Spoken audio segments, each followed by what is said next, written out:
Para muhibbin rahimakumullah,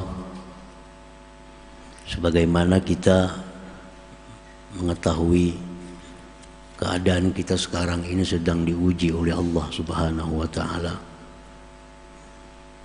yaitu dengan mewabahnya penyakit. Dan ini seluruh dunia, dan menjadi pemikiran-pemikiran, perhatian-perhatian semua orang.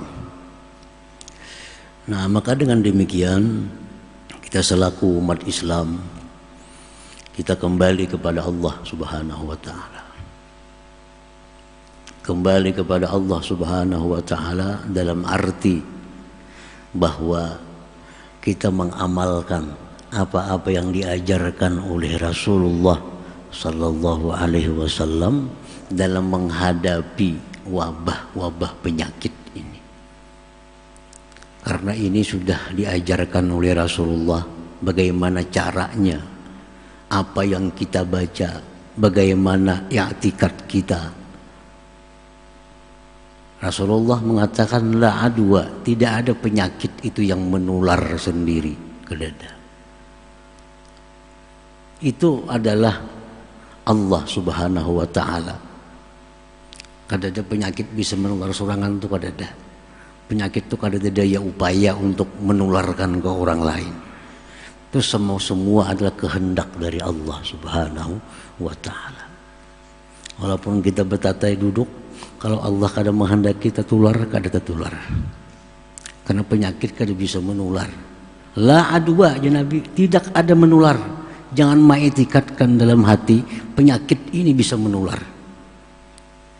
Karena Nabi mengatakan la adwa, tidak ada menular. Nah, supaya kita ingat bahwa yang menghendaki menular itu adalah Allah Subhanahu wa taala. Nah, pertama i'tikad itu yang perlu kita yakini, bahwa yang menghendaki penyakit itu bisa datang kepada kita, itu kehendak Allah Subhanahu wa taala. Nah, kemudian usaha-usaha kita zahir, Rasulullah mengajarkan amalia-amalia. Antara lain ujar Nabi baca bisukan, baca kamarian, Bismillahilladzi la yadurru ma'asmihi syai'un bil ardi wala fis sama' wa huwas samiul alim. Di Ratibul Haddad ada, di Ratibul Atas ada itu. Baca pagi 3, petang 3. Rasulullah menjamin la yadurruhu syai'. Orang ini kada akan dimudaratkan oleh sesuatu. Nah, termasuk lagi ada arahan Rasulullah baca Bismillahirrahmanirrahim wala haula wala quwwata illa billahil aliyyil azim.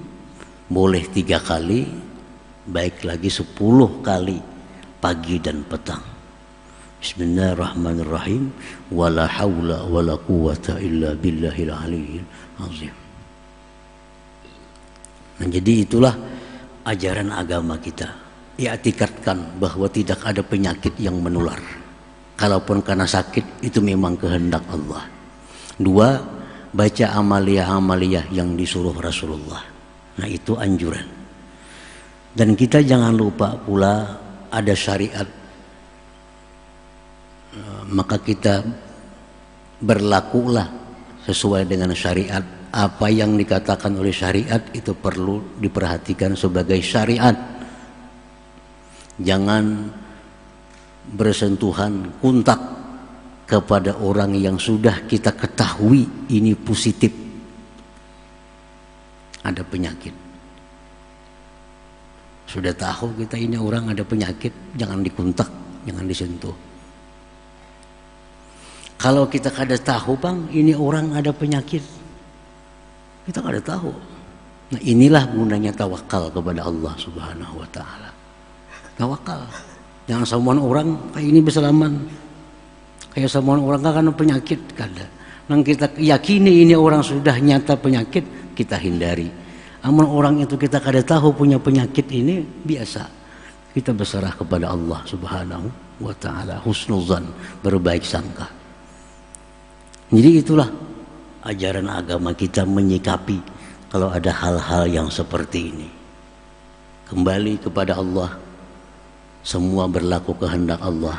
Baca amaliyah-amaliyah yang disuruh Rasulullah SAW, dan secara zahir janganlah mendekati atau kontak dengan penyakit itu.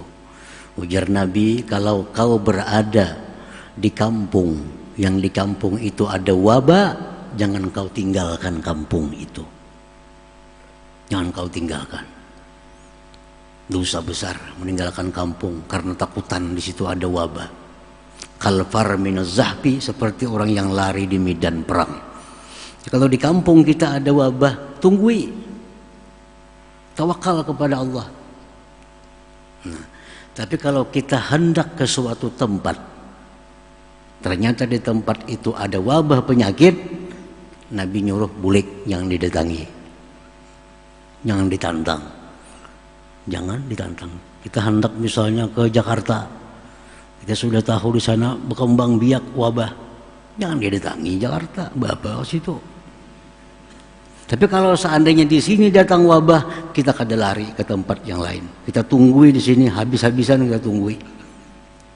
Itu perintah Rasulullah Sallallahu Alaihi Wasallam. Nah, kiranya itulah yang bersangkutan dengan masalah yang kaum muslimin dan muslimat menghadapi pada akhir-akhir ini. Ila hadratin Nabi Sallallahu Alaihi Wasallam. Al-Fatihah.